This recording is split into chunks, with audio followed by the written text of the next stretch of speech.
എപ്പോൾ ആലോചിച്ചാലും വായിൽ കപ്പലോടിക്കാനുള്ള വെള്ളം വരും. ആ ഒരു ഡിഷാണ് കേട്ടോ ഇത്, കപ്പ ബിരിയാണി. ഇപ്പോൾ ട്രഡീഷണൽ ആയിട്ട് കപ്പ ബിരിയാണി എങ്ങനെയാണ് ഉണ്ടാക്കുന്നതെന്ന് നോക്കാം. നമ്മൾ വീട്ടിൽ സ്ഥിരമായിട്ട് ഉണ്ടാക്കുന്ന ഒരു മെത്തേഡാണ്. അപ്പോൾ നമ്മൾ കപ്പ രാവിലെ തന്നെ കപ്പ വാങ്ങാൻ വേണ്ടി കടയിലേക്ക് പോയിട്ടുണ്ട്. അപ്പോൾ കപ്പ ഇതുപോലെ അട്ടിയാക്കി വെച്ചിട്ടുണ്ട് കേട്ടോ, നല്ല നാടൻ കപ്പ. അപ്പോൾ അതിൽ നിന്ന് ഒരു 4 കിലോ വാങ്ങിയിട്ട് വീട്ടിൽ വന്നിട്ടുണ്ട് കേട്ടോ. അപ്പോഴേക്കും എല്ല് കിട്ടിയിട്ടുണ്ട്, ഇറച്ചിയോട് കൂടിയിട്ടുള്ള എല്ല്. അപ്പോൾ അത് നന്നായിട്ടൊന്ന് കഴുകി വൃത്തിയാക്കി എടുക്കുക. അപ്പോഴേക്കും നമുക്ക് കപ്പയും വെട്ടി നുറുക്കിയിട്ട് ഒന്ന് കഴുകി വൃത്തിയാക്കി എടുക്കാം കേട്ടോ. അങ്ങനെ കപ്പയും നന്നായിട്ട് വൃത്തിയാക്കി എടുത്തിട്ടുണ്ട്. അതിന് ശേഷം നമ്മൾ കറി വെക്കാൻ വേണ്ടി നോക്കാം. അപ്പോൾ കറിയിലേക്ക് പൊടികൾ ഇടുന്നത് ഇങ്ങനെ വറുത്താണ് കേട്ടോ ഞങ്ങൾ സ്ഥിരമായിട്ട് ഉപയോഗിക്കാറ്. അപ്പോൾ മുളക് പൊടിയും മല്ലിപ്പൊടിയും കൂടി ഒന്ന് വറുത്തെടുക്കാം. കുറച്ചധികം വേണം, ഒരു 5 സ്പൂണ് വെച്ചെടുത്തിട്ടുണ്ട് രണ്ടും. അപ്പോൾ അത് ചെറിയ തീയിൽ സിമ്മിൽ കൈ എടുക്കാതെ ഒന്ന് ഇളക്കിയിട്ട് ഒന്ന് റോസ്റ്റ് ആക്കി എടുക്കട്ടോ. അങ്ങനെ ഇട്ടാൽ കറിക്ക് നല്ല ടേസ്റ്റാണ്. അങ്ങനെ ഈ ഒരു പരുവത്തിലായി വരുമ്പോൾ അതും നമുക്ക് അവിടെ വെക്കാം. എന്നിട്ട് ബാക്കി പരിപാടി നോക്കാം. അപ്പോൾ കുക്കറിലേക്ക് നമ്മൾ ഇറച്ചി എല്ലും കൂടെ ഇട്ടിട്ട്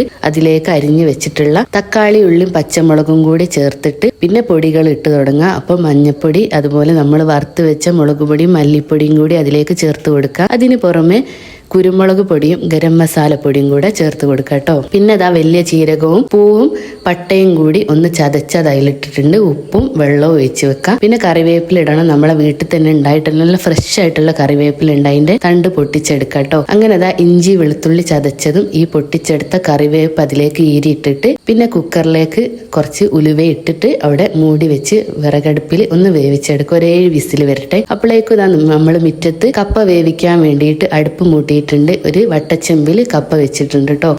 അപ്പോഴേക്കും നമ്മൾ തേങ്ങ ചിരവി വെച്ചിട്ടുണ്ട്, കുറച്ച് വറുത്തെടുത്തിട്ടുണ്ട്, കുറച്ച് അരച്ചും വെച്ചിട്ടുണ്ട്. വലിയ ജീരകവും ചെറിയുള്ളി ഇട്ടിട്ടാട്ടോ അരച്ചത്. അപ്പോഴേക്കും കപ്പ വെന്ത് നമ്മൾ ഊറ്റി വെച്ചിട്ടുണ്ട്. അപ്പൊ കറി ഒന്നിനി വറവിട്ടെടുക്കാം. അപ്പൊ ചെറിയുള്ളിയും കറിവേപ്പില ഇട്ടിട്ട് കറിയും വറവിട്ടിട്ടുണ്ട് കേട്ടോ. ഇനി അതിനുശേഷം വലിയൊരു വട്ടച്ചെമ്പിലേക്ക് നമ്മൾ ആ കറി ഒഴിച്ച് അതിലേക്ക് വറുത്ത് വെച്ച തേങ്ങയും അരച്ച തേങ്ങയും അതുപോലെ വെന്ത കപ്പയും കൂടി ചേർത്തിട്ട് നന്നായിട്ടൊന്ന് മിക്സ് ചെയ്തെടുക്കട്ടോ. അപ്പൊ ഒരു 5-10 മിനിറ്റ് ഇങ്ങനെ അടച്ചു വെച്ചാൽ നല്ല കപ്പ ബിരിയാണി, അടിപൊളിയായിട്ടുള്ള ടേസ്റ്റി ആയിട്ടുള്ള കപ്പ ബിരിയാണി റെഡി ആയിട്ടുണ്ട് കേട്ടോ. അപ്പോൾ ഇത് കാണുമ്പോൾ തന്നെ നിങ്ങൾക്ക് മനസ്സിലാവുന്നുണ്ടാവും. അപ്പോൾ നമ്മൾ നല്ല വാഴയില വെട്ടിയെടുത്തിട്ട് കഴുകി വൃത്തിയാക്കി അതിലേക്കാണ് വിളമ്പിയത്. നിരത്തി വിളമ്പി പിന്നെ ഡെക്കറേഷന് വേണ്ടിയിട്ട് കുറച്ച് സവോളയും അതുപോലെ തന്നെ നാരങ്ങയും കുറച്ച് മല്ലിയില എല്ലാം കൂടി ഇട്ട് അപ്പോൾ സംഭവം സെറ്റ് ആയിട്ടുണ്ട്. അപ്പോൾ ഇഷ്ടമായാലും എന്തായാലും ലൈക്ക് ചെയ്യാനും ഷെയർ ചെയ്യാനും കമന്റ് ചെയ്യാനും മറക്കരുത് കേട്ടോ. പ്ലീസ് ആ അറ്റത്തുള്ള സബ്സ്ക്രൈബ് ബട്ടണും കൂടെ ഒന്ന് ഞെക്കണേ.